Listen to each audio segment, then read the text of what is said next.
Congratulations, you're under contract. You are in the due diligence period, and if you're a buyer, you're trying to decide whether or not to get a home inspection. And if you're a seller, what is a home inspection anyway, and what should we expect? Coming up, I'm going to answer those questions and a few more, so stay right there.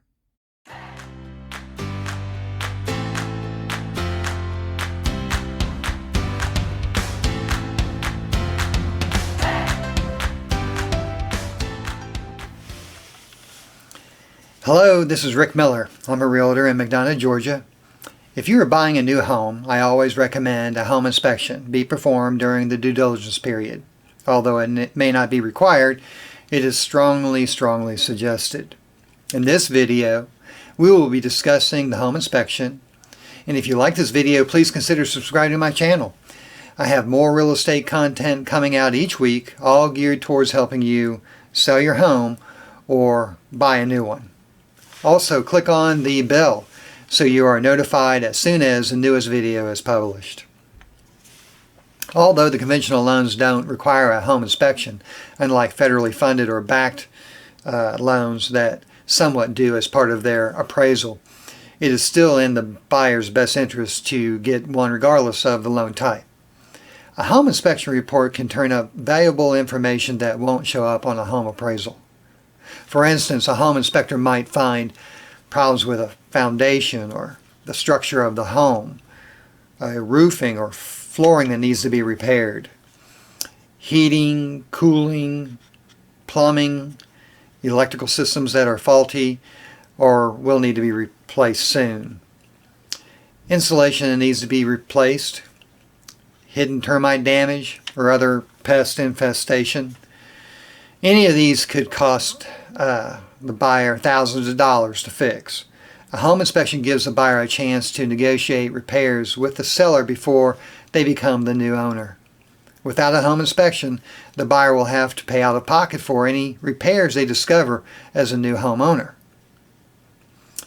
Typically, the lender doesn't need to see a home inspection beyond what little might be identified in some home appraisals. Those FHA, USDA, VA home appraisal inspections really do not extend beyond the safety and integrity of the property and on a limited basis. But although the formal independent inspection is not required because of their extended thoroughness, an independent home inspection is strongly recommended. I always recommend them. Simply because as a buyer you want to know about any potential problems. You're spending a lot of money and the likely cost to fix them, and you want to know what those likely costs are before you close on the purchase. The only real downside of a home inspection is the cost. I mean, it's not astronomical. Home Advisor reckons that for a 2,000 square foot house in 2020, the cost was between $280 and $400. But that doesn't mean that there might be some bills above $500. But if you have, I would add probably an additional $25 per every 500 square foot above 2,000. For many home buyers, that's a small price to pay for the peace of mind that an inspection brings. But imagine spending $350 to spend that you later have to spend $10,000, but it's not an uncommon occurrence.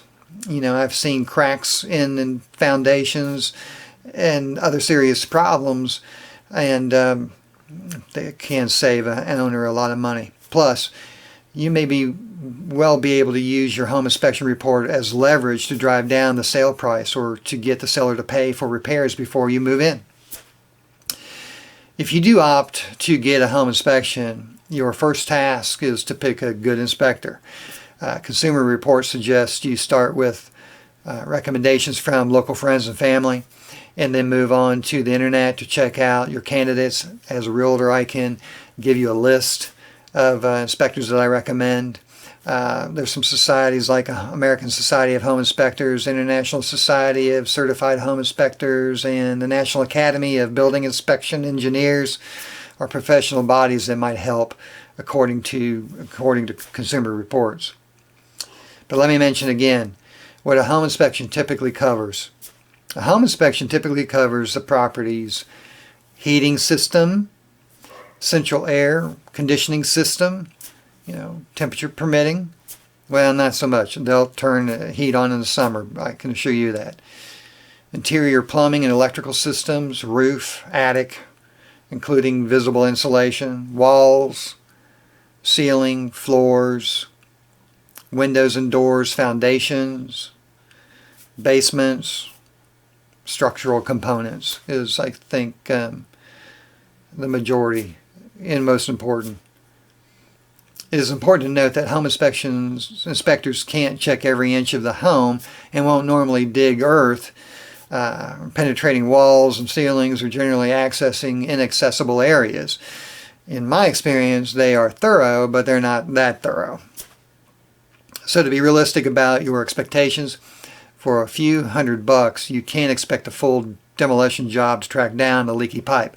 But what you can expect is consequent damp patch to be highlighted. I recommend you talk things through with your home inspector before and after the inspection. Beforehand, describe anything that bothers you and that you'd like to have checked carefully. I recently had an inspector point out cracks in brickwork that eventually led to a foundation problem. I was glad he did. That could have been very costly to my client. I've also seen them point out items that were not to code, which as I was representing the buyer, I appreciated. You can expect them to pay particular attention to these and either provide reassurance or raise alarms. But don't be surprised if they suggest calling in a specialist to investigate specific issues further. And honestly, most homes, even some new ones, will have a list of defects. So go through them with your inspector to judge how serious they are. And I do the same for my clients. Your home inspector can take a lot of worry out of the home buying process. And yes, you'll still have the stress from loan officers' paperwork, endless questions from me, your realtor, but your inspector can calm your biggest fears, and that you're buying a money pit.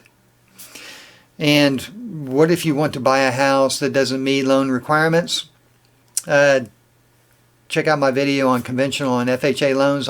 I discuss that in greater detail there. But many lenders are okay with buying a property that doesn't meet all their guidelines at first. But to get the mortgage approved, you'll need to have a detailed plan for bringing the house up to code before closing. That is where things can get tricky, though. In most cases, you can't just promise to fix a house after closing. The lender knows, and some sellers and buyers for that matter won't follow through, even if you have additional financing set up and detailed repair plans. The lender will require fixes done prior to closing. And in those cases where the seller is unwilling to make costly and time-consuming repairs because they want to sell now, but even if the buyer is willing to do the work or front the expense of repairs because they really like the house, I'm not going to recommend this. Things happen, deals fall through, a variety of other reasons. The seller could end up selling the home to someone else profiting from your work. But there are always ways around these situations, which, by the way, is probably an idea for another video at another time. But for now, I will say this. The Federal Housing Administration has the FHA 203K Rehab Loan to finance a home purchase and renovations with a single mortgage. Fannie Mae also has a home-style renovations loan, while Freddie Mac offers the choice renovation mortgages, both of which are conforming loans. If you plan to buy a fixer-upper, you'll likely need one of these specialized rehabilitation loans rather than a standard conventional mortgage. And these types of loans will come with their own home conditions and renovation requirements. This is Rick Miller. I'm a realtor here in McDonough, Georgia. I hope that was helpful. Call me if I can help. And if you're selling, good luck with the sale. And if you're buying, happy house hunting.